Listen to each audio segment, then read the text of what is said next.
And so I couldn't say no. No. Even though I had no experience with building something like this, and it was all just an idea. And there aren't really many spaces that are built in this way. So a lot of it had to be just really thought out and try and learn as we go. But that's the thing. I like what you said right there. I didn't know what I was doing, but I did it anyway. Yes. And I figured it out as I went. And I think that's such a stopping point for so many people. Hello, my name is Brandy Hofer. Welcome to the Color Me Happy podcast. I'm so grateful you're here, and I'm very grateful for your time.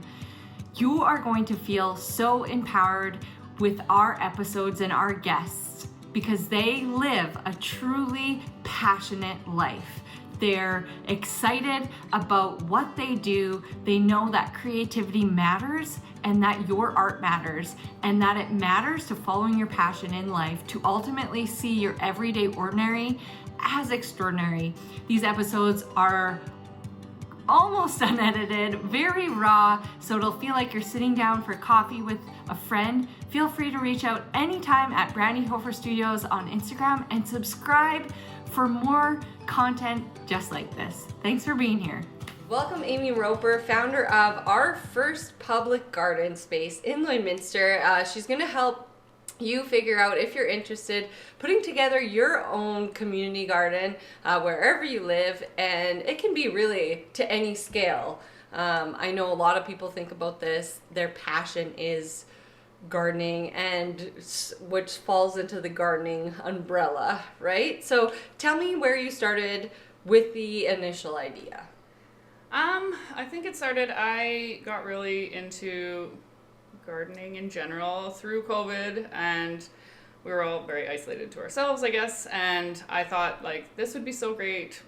You're sharing all your plants and everything that's growing in your yard online, and it was this would be so great to be doing this with someone type thing. Yeah, with groups of because other people. It's weird to be hey, do you want to come garden in my backyard with me type thing. It'd be nice for us to just have a space together, and it was really important to me, I guess, in the whole process to have something that was free and open to everyone, because I really wanted it to be community built. I wanted people to be able to access it. I think it's very important for people to just have a space that they can walk through, similar to a park, that they can just enjoy walking through a garden. So I kind of wanted to build that into my idea of what a community garden could be. Most community gardens that are run, in our town, are something that you rent, and they have huge wait lists because they are very popular, because some people just do not have space in their wherever they're residing to have a garden. So they are very popular. I didn't want to provide individual spaces. I wanted us to garden and tend something together. And it was, I've been calling it a great social experiment to see how we can all get along. Well, you go to any place that used to be a really popular event, and it's just all these big conferences and stuff are seeing just 80% I don't know, that's not a real number. They're seeing, but it's a substantial decline in traffic because no one wants to leave their homes anymore. Yeah. And we're all suffering mentally, and really people they're just not saying it, because I run into women in particular and moms, and they're just I'm mad all the time. It's because we're not hitting those social pillars that we need, and we're not hitting that self-care element either. And part of self-care, radical self-care, is social engagement with other women, for us, other women, other mothers, other people in our community who are going through those same emotional experiences. So I like that you're calling it a social experiment, and it's a way that people can come together, but also experience pride in finishing a job or growing something. Yeah, that and they I think might not always experience. It's important to kind of meet people where they're at. If they just want to come and enjoy the garden as it is and pick through the harvest, that's fine with us. We like to do the large scale harvests together. But anything for snacking, you can come and just enjoy the garden, and it's fine. And we sat there many nights eating Swiss chard. Yeah. It's not the best, but you know it's good for you because the garden is pesticide free and like a big part of the initiative, and so it's just like it like fills your heart just like sitting there and hanging out. Yeah. So talk about how you got the space. So I have been talking about gardens just on my personal Instagram, and I had come across a space within my own neighborhood just from walking around, walking my dog, and I took a picture of it and I tagged the city, and I was like, this would be a great spot for a garden. So I had a meeting with the city and they were not interested at the time, and so I also had a couple people tag Jill, who was also talking with people about her green space that she has beside her building. And Jill actually contacted me and said, I have a space available if you would like it. And so I couldn't say no, even though I had no experience with building something like this, and it was all just an idea. And there aren't really many spaces that are built in this way. So a lot of it had to be just really thought out and try and learn as we go. But that's the thing. I like what you said right there. I didn't know what I was doing, but I did it anyway. Yes. And I figured it out as I went. And I think that's such a stopping point for so many people with a ton of ideas and passions, and they're like, well, I don't really know how to do it. You start asking people, and I remember the summer you asked me. Yeah. You're like, how do I get money? I was like, well, you just ask people and they say yes or no. Long story short, but no, there's steps that you take. Like you put packages together, you present your ideas and your passions, and there's so many easy tools like Canva, and then there's people you connect with like Jill and community members, and they just help you. Yeah, and they're just excited about it, and they want to help you, and you let them. Yeah. Right? Yeah, you can't do it alone. Yeah. And this, I very much didn't want to do it alone. And that was a big part of it. And it was like, if we want to do this, we have to find people to do it together, because it was not going to be my garden. It was going to be our garden. So it was very important to me that to find people and to put a call out online and be like, this is what I'm doing. If you'd like to help, just show up to a meeting and we'll figure out what is a good fit for you to take on as a role. And it was really great that way. And then you're on the board of what? Because that helps too, like being aware of where funding comes from, where support comes from, what sort of like hoops basically you have to jump through. And not only that, with the library, like hosting events there, right? So I have been very fortunate to sit on a couple boards that have been very helpful and enthusiastic towards this project. So I'm on the Downtown Area Redevelopment Committee. I joined that because I do have a soft spot for downtowns. I love our downtown, and I want to help change public opinion of it, and I think part of that is being involved with spaces downtown. And so I'm very fortunate that our garden is downtown, and they could really help me along the way with very like simple things like, oh, you need a development permit, oh, you need a sign permit, oh, this is how we are reorganizing how we can help businesses downtown, and if you want to have a mural on your building, we have a program for that now, and our mural was actually the first mural to be funded by the city. Yeah, high fives, we did it.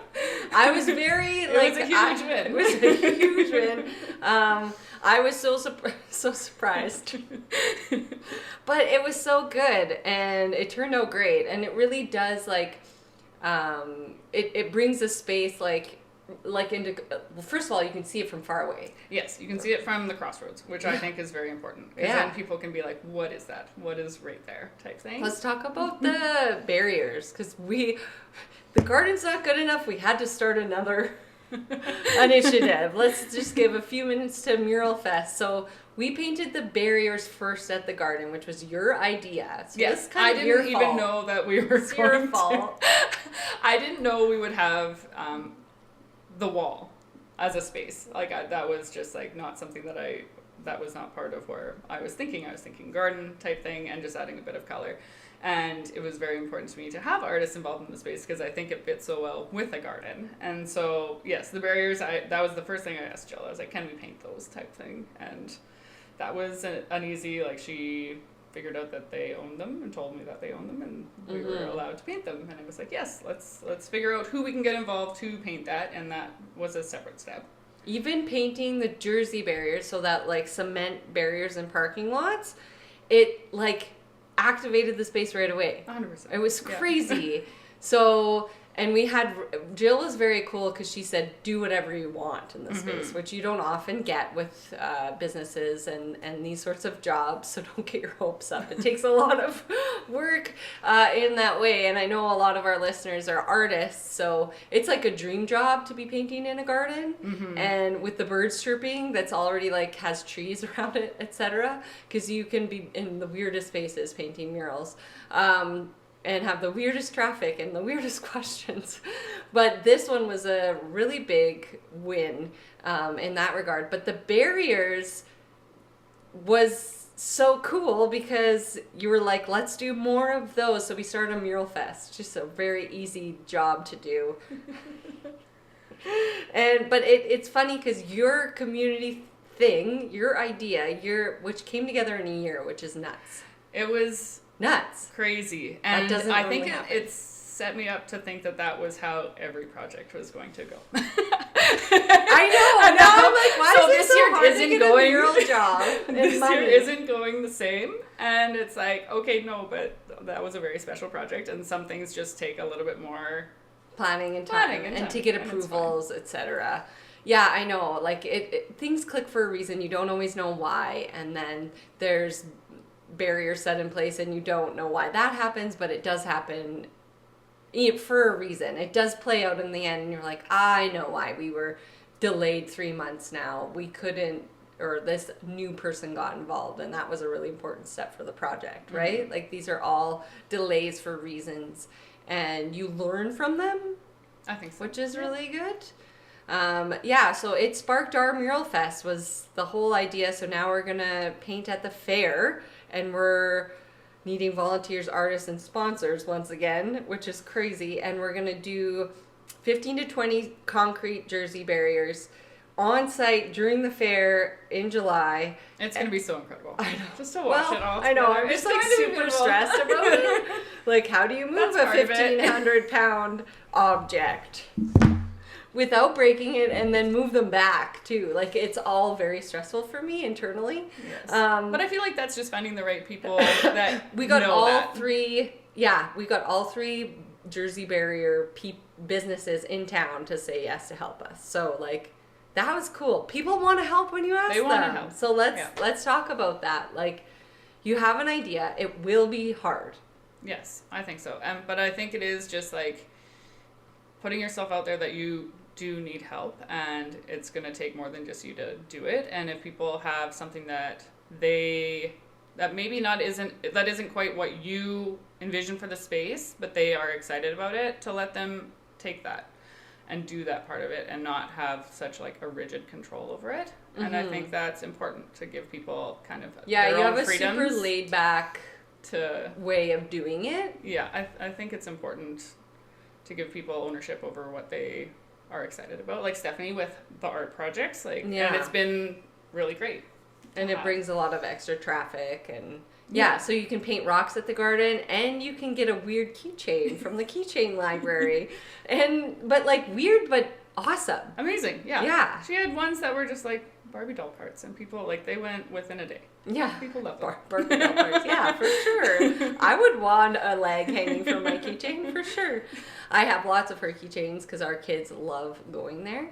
And then Mick Clausen did some planters, and he definitely took some artist liberties too, right? It's just like, you got it. But you formed a group, which will be once you become a nonprofit, because you decided to become a nonprofit. Yes, we're in the process. All the stuff is with the lawyers. It's out of our hands. And so we are Lloyd Public Gardens Society now. So, ooh, I like society behind that. Very good. So that'll be helpful for us in the future. And we have a core group of volunteers that when I put out a call that I need help with the planning portion of this, like not just showing up to plant, but showing up beforehand to even clean up the space. We'll have to have a garden cleanup again. And part of our programs, because we are community building through gardening, we've put on a bunch of exchanges, a bunch of swaps and stuff like that, which is the library has been very key with that.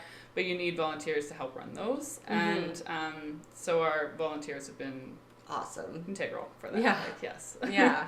So seed swaps. Talk about the seed swap.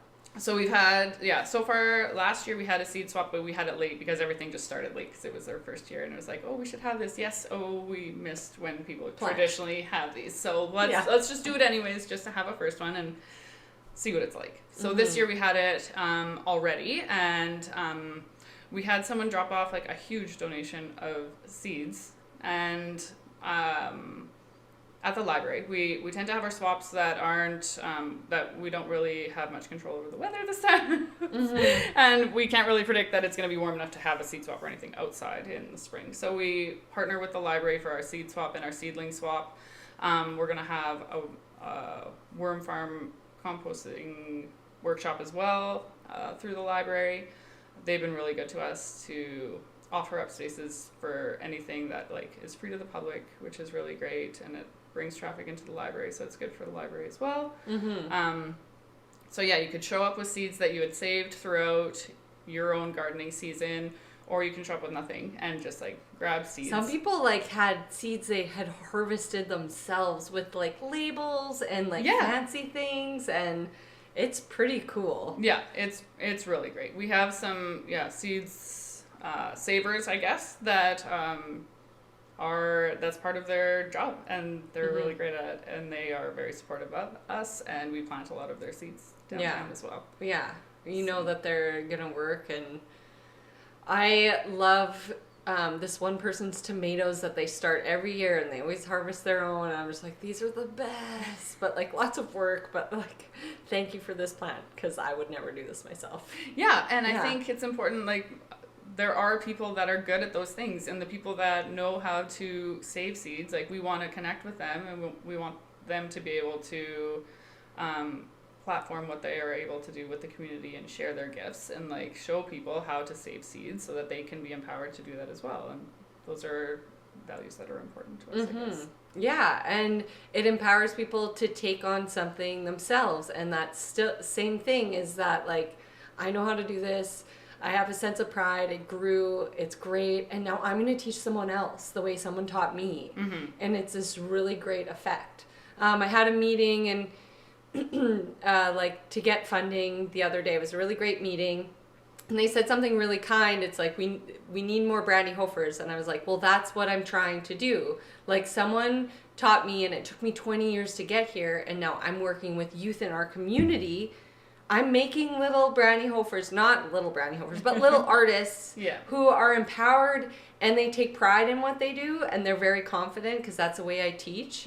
And it's like their creativity, so your gardening and your skills matter, right? And then they will take that with them because, of course, when they're 8, 9, 10, 11, 12, 13, that's like such an integral part of where if someone criticizes you, like that can affect the rest of your life doing this one thing, or like knowing that your shift you out of it. Passion has value. So showing people that their passions have value in these spaces and working together, socially connecting, I think it's really wonderful. And last night you guys gave a demo on soil blocking, which I loved, which we will check out on the Lloyd Public Gardens Instagram soon. Yes. How to seed block, if you don't know what that is. It was fun. I'm doing the motion. It was really fun. But that's something like I didn't know. That like and it's environmentally friendly as opposed to using the plastic cartons for starting your and we're all learning it this year. Like I have never done it before, but I had seen it online, and we had someone in our group that has done it before, so we're like, yes, teach us, show us how. Great demos and workshops. An Indigenous herb garden, which you're going to host a workshop with that, like how to properly harvest Indigenous herbs. And just to have them available downtown to whoever, and like maybe you don't know anything about it and you're not interested, but it's available to someone who is, and it's nice to have that just in the downtown. That it also honors our surrounding area and the Indigenous culture that is rooted here. So I think 100%. It's really important. Yeah.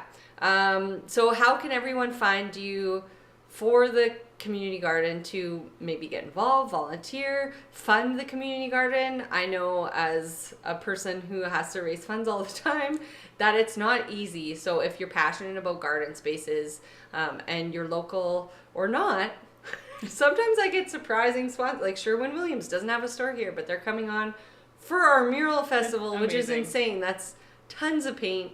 They're based out of Saskatoon. So even if you're not local and you're passionate about people like Amy, who put all their extra time, because you were watering by hand all summer long with collected rainwater, if you're into supporting people who really care about the community and what it represents, find Amy and you can support that way.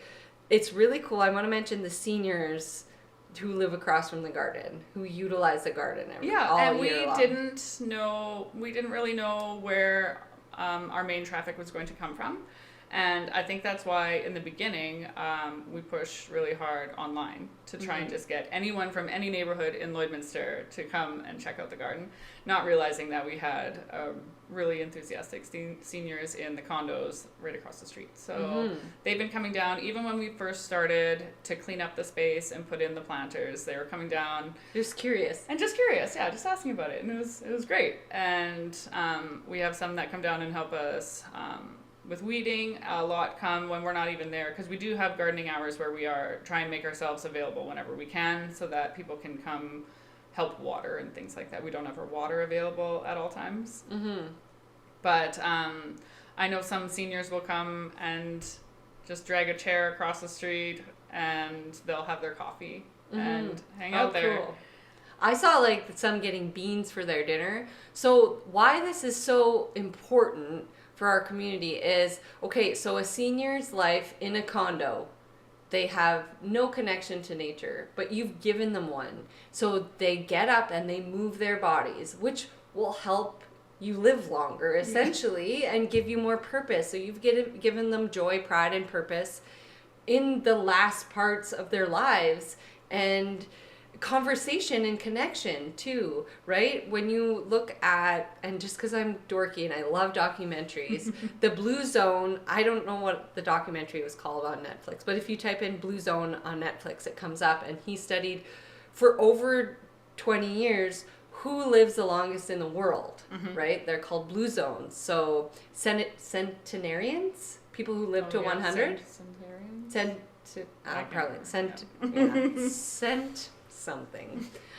So people who in the world live to 100 or beyond. And it was always people, like the key pillars was community. So religion mostly, like having a sense of that connection, and the places that had like strong religious communities because people gather in churches, right? So, and they work together toward a better community.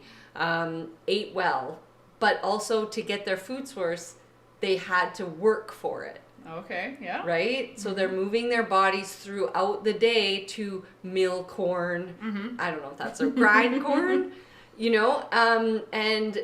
And that was there was only one community in America, and it was it starts with an L. Lutheran? So it was because they had walking programs, they had a special diet that was in their religion, so that's what, but food source is obviously very important. But so for the seniors to have that option of weeding, walking over, you know, dragging their chairs, socializing, and like, it's just like the one gift of that you didn't expect from this one community space that you hit in the very beginning. We love it. Yes. Yeah. And it's been great. And like even having our midsummer garden party, like that was brilliant. So it was fun. So many wonderful people came. Yeah. We ran out of food. Yeah. It was the best. It was so great. And it was important to flyer the neighborhood and let the neighborhood know. And that's we had the most people, like people just walking over, and that was really important to like build up our community, especially a community that's like borders downtown and you're not quite sure what your neighbor looks like and who your neighbor is, and like because some of it is just commercial buildings, right? Like so showing people that this is their neighborhood and this is an important place where you can meet people, and giving them a place to meet each other has been Take just your vital. dog out for a walk, Yeah. you know, meet there, have Yeah. your morning coffee, use it. Because Yeah. then that will increase the safety of the neighborhood when people are in it, right? And I think because building the garden took so long, like it wasn't an overnight process. No. People could come in and check in on the progress, even with the mural. It was nice for people to have something to come and like check in on the progress and like. And the seniors were, by the way, watching us every step of the way from their windows. They would be like, "What's happening? This person was here today." And you're like, okay, relax. Like, they are our eyes. Yeah. They will tell us if anything suspicious and is that happening. gives them like Yeah. that sense of purpose, right? And soon there'll be berries that they can go harvest. Yes, and we're so excited about the pick, perennials. which Yeah. LRHF, so Lloydminster Region Health Foundation, that was very part of them helping the community. They wanted the seniors to be able, they sponsored the raspberry Yes. patch. So there were cool things like that. Co-op was really excited about the Midsummer Garden Party, and there was just so many great people and supporters that we did have with the Synovus Block Party, and like they made it happen. Like we have good supporters in this community. I'm so proud of what you did. Oh, thank you. Yeah. I'm so happy that you helped. Yeah. Well, I saw the value in it right away.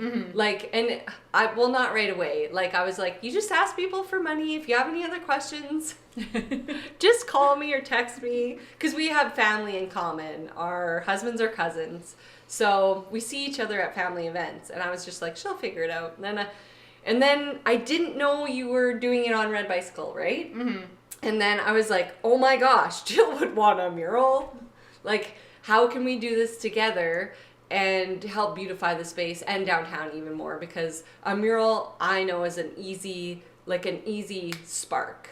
Like, it's very visually stunning, appealing, colorful, and it's part of bringing people in. So, and I love painting flowers a lot, and I want to paint flowers on the building to match the garden. So then I definitely I wanted to get involved more and see it succeed in that way. And so there's a sense of pride that way for myself as a creative. It's like we can not compete but work together, which I feel like I thought we were moving past this as a society, but now it's more important than ever to take someone's good idea and try to help. Yeah, how can I expand on this? How can I use my skills to improve on this? Yeah. How can I lend a hand? And we have really great people as part of the garden committee, and really great people as part of our Mural Fest. Like, everyone has ideas. Like, our Mural Fest meetings and the garden meetings never revolve around just the garden or just the Heart of Treaty 6 meetings never revolve around just truth and reconciliation. Like, it's like, how do we set up this space for people who are cold, or how do we, it's community minded people, and we're all working together toward the same goal. So let's actually work together on it. Yeah. And even, like Midwest Family Connections, like putting together with the library, LPL in the Wild. So like having a day where they just chose to use the garden as their space to have their programming, and bringing so many families that came in. That was a good day. It was amazing. I saw the pictures and videos from that day. Yeah. It was really cool. And we have some cool before and afters too. Yeah. Yeah. We do. Let's put those up again this year. I'll put them up with the podcast. And thank you everyone for being here. Speaking of Red Bicycle Communications, here is our final sponsored question, which is a funny one for you. Uh-oh. Maybe I should have gone through all Jill's questions. This is more applicable for everyone, but you've kind of already done it. But if you had unlimited funds for the community for one day, unlimited funds, what would you do for our community? Oh my goodness. And you've already done the garden, so I feel like you could do something different. Oh, for one day. And your project would be completed in one day. Sure, yeah, it's imaginary, so let's put it out there into the universe. Well, it would just be public gardens in every neighborhood. Every neighborhood? Yeah. I thought you were going to go pool. For sure, I thought you would say pool. Oh, the swim community is going to be so mad at me. How about you can say 2 answers? Okay, yeah, we should put a pool in. Yeah, we should put a pool, but with an interior. See, this is where my like creative imagination gets excited. A pool with an interior community garden. Right? And I think a library, a public library Oh, attached to that. big. All the bright With all the windows. schools attached to Yes. it too. So the schools can come in, they can garden, and they can swim all winter long. Right? This is beautiful. Yeah. Yeah. We should plan a city. Right? This is Easy. great. Yeah. No, we're gonna help our city, and we're on our way. We're working on it. This is your team. This is the people who have been on the ground, and a lot of other wonderful individuals who have volunteered their time. So thank you to our volunteers and our listeners for being here today. And stay tuned for more. And let us know if you have any questions. Thank you. Yeah. Oh, I didn't even say, and people are gonna be like, she never edits a broadcast. Where can everyone find you online? So I got to learn how to make a website as well. Yeah. www.lloydpublicgardens.com. Okay. Yeah. And Instagram? And also Lloyd Public Gardens on Instagram, and Facebook. the Facebook one is long. I don't remember it. Oh, it's like something downtown Lloyd Public Gardens on 49th or something. You can't change the stupid names of pages. Yeah. Yeah, it's hard to find, and I can't ever find it because I forget the name. So then I'm like typing. I'm like, it's not coming up. Yeah. Well, that was when we had planned to just have the one garden. I didn't want to limit us because I knew the project was going to take on other gardens. So we didn't have the Lloyd Public Gardens name yet, and so I wanted it to be where people could find us. So they know downtown, they know 49th Street, but I didn't want to limit us after that and keep that name, so we changed to Lloyd Public Gardens. I do need to figure out how to switch that name. I don't think you can. Good luck. Great. But you've also done pocket gardens, by the way, at a lot of Yes. schools. College Park did one. Queenie has one. We did one downtown at Integrated Therapies. And at the Clock Tower, we tried our best to make something grow there. So we do want to continue with that program. This year, I think we're going to try and pair people who want to have a gardening space with a spot type thing. Yeah, so each community or pocket can take care of their pocket. Yeah. Yeah, I have to water the College Park one. So, just another thing. It was fun, though. It was fun, and it was youth and involvement. we will support each other. And like if you can't water at a certain week, we can help each other out. I don't own a stump grinder, and Pioneer Landscaping has helped with everything. They've been so incredible. With all the equipment. So, and like, I don't want to hit a gas line, so, they're awesome. And Stephanie Lindsay, from there, has donated a ton of her time, too. So, again, thank you for being here. I kind of already ended it, but always keep talking. It's how I am as an awkward individual, so. If you have any questions, feel free to reach out on Instagram at Brandy Hofer Studios anytime. I'm happy to chat. That's where I sit, and I'm so glad you're here, and I cannot wait for you to dive in. So give us a like and subscribe, and check the rest of our channel. If you want to feel empowered and inspired, like and subscribe for more. And if you want to get creative, check out all our art hacks on this channel.